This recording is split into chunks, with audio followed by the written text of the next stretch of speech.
캐나다 토론토 지역으로 가보겠습니다. 캐나다 토론토의 김일봉 리포터 연결합니다. 김일봉 리포터 안녕하십니까? 네, 안녕하십니까. 네, 이 최근 광역 토론토 지역의 인구 분산을 위한 교통 계획 프로젝트가 실행이 가능해졌다고 하는데요. 이 어떤 내용입니까? 네, 요즘 이곳 점점 더 복잡해지는 그 광역 토론토 지역의 교통난 해소를 위한 프로젝트가 본격적인 시행을 위한 준비 작업에 들어갈 예정입니다. 이 프로젝트를 위해 연방정부는 유니버시티와 스파다이나 지하철 노선을 다운스위역에서 요크대 캠퍼스를 경유 반 타운센터까지 연장하게 될 20억 달러 규모 프로젝트에 6억 9,700만 달러를 조만간 지원할 계획인데요. 총 연장 8.6km의 신설 노선 중에서 약 6km는 토론토에 속하고 나머지는 요크 지역에 포함되는 이 노선은 올 여름부터 착공에 들어갈 것으로 예상됩니다. 예정된 지하철 확장 노선이 요크 대학교를 통과하게 되는데요.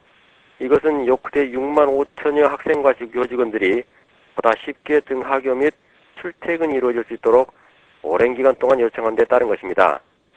주정부는 이 프로젝트의 총 공사비 가운데 3분의 1가량인 6억 7천만 달러의 자금 예산을 이미 편성해 놓았고요. 토론토시와 요크 지역 정부도 지난해 9월 지자체 몫에 6억 7천만 달러에 대해 각각 분담하기로 합의했었습니다. 연방정부의 자금 지원 확정으로 총 공사비가 모두 차질 없이 마련돼서 이번 TTC 지하철 노선 확장 프로젝트는 순풍에 돛을 달 수 있을 것으로 기대됩니다.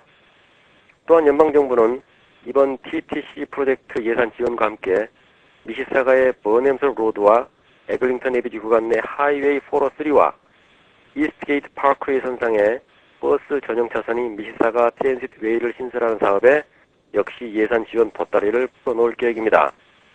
이 밖에 브램튼 버스 운행 신속화 프로젝트를 위한 2억 8천만 달러의 자금, 요크 지역 리바 버스 전용 노선 확충, 하이웨이 7 확장 공사에 5,500만 달러, 하이웨이 4-7을 동쪽으로 넓혀 하이웨이 4-1과 연결시키는 공사에 대한 환경 영향 평가, 이러한 사업 등도 연방정부의 예산 지원 내역에 포함되어 있습니다.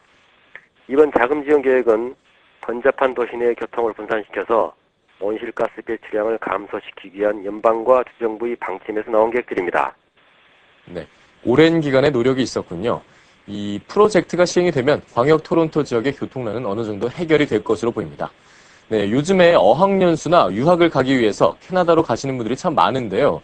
이 캐나다 토론토 지역에서는 포레스트 힐 지역의 교육 여건이 좋은 걸로 유명하던데요. 네, 네, 그렇습니다. 포레스트 힐 지역은 토론토 중심부에 지는데요.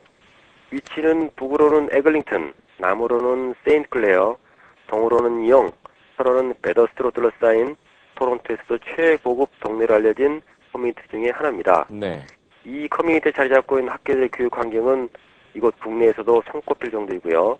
특히 그 중에서 어퍼 캐나다 컬리지와 비샵 스트래튼 스쿨은 이곳 국내 학생들에게 가장 선망의 대상이 되고 있는 전통 명문 사립학교들입니다. 토론토의 주택 가치면으로 볼 때 그 에그링턴 남쪽의 로어 포레스트에 위치한 주택을 견줄 만한 집은 그 아래에 있는 로즈델이 있는 저택밖에는 없을 정도입니다. 네, 이 동네는 또한 전망이 아름다운 것으로 유명한데요. 대부분의 토론토의 지형이 평탄해서 평이한 경관인데 반해 이곳은 완만한 경사의 언덕과 커브길, 다양한 소공원 등으로 커뮤니티 미관에 더욱 아름다움을 더하고 있습니다. 1930년대 초창기 건축 시에 주민들이 지자체 조례에 의거해서 주택 내 의무적으로 나무를 심은 결과 커뮤니티에 실록이 우거져서 더 한층 푸르른 분위기를 주고 있고 벤치와 그네가 있는 소공원들과 함께 인근의 조깅과 애완견 산책이 가능한 K 가디너 벨트라인이 있습니다. 이 밖에 공원으로는 서리덴 파크와 테니스를 칠 수 있는 서 윈스턴 초칠 파크 등도 아름다운 공원으로 평판이 나 있습니다. 이 지역의 주택들은 로어 빌리지는 1920에 30년대, 어퍼 빌리지는 1940에서 50년대에 지어지는데요.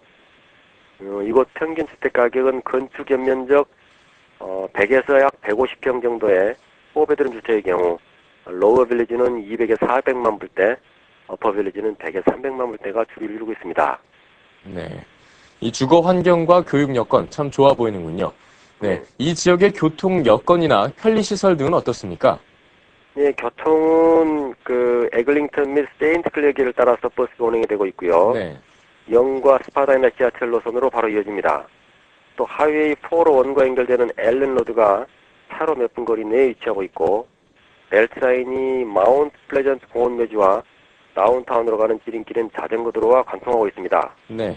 쇼핑으로는 더 포리스필 빌리지 쇼핑 상가와 에글링턴 웨스트 빌리지 쇼핑 상가가 있는데요. 그곳에는 기호에 따른 다양한 선택을 충족시킬 수 있는 각가지 상가들이 연이어 위치하고 있습니다. 네. 그런데 현재 이 지역에 거주하고 있는 사람들의 연령층은 좀 어떻습니까? 이 집값이 비교적 비싼 편이어서 주로 중장년층이 거주하지 않을까 싶은데요. 예, 현재 거주민의 현황은요, 네. 보통 두 자녀와 그리고 입주 가정부가 있는 30대 후반 또는 40대 초반의 커플들이 많이 살고 있습니다. 네. 집값이 상당히 비싸서 첫 번째로 내 집을 장만하는 그런 젊은 커플의 경우는 이 커뮤니티 주택을 구입하기는 현재로서는 힘든 상황이고요. 주로 고소득 전문인 가정이 줄을 이루고 있고 오래된 작은 집들이 하나둘씩 지금 없어지고 있고 대신에 그 자리에 훨씬 규모가 커진 그런 신축 주택들이 갈수록 증가하고 있습니다. 네.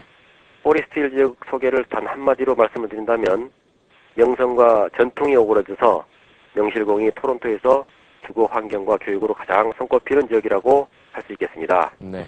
지금까지 토론토에서 알젠 리포터 김일봉이었습니다.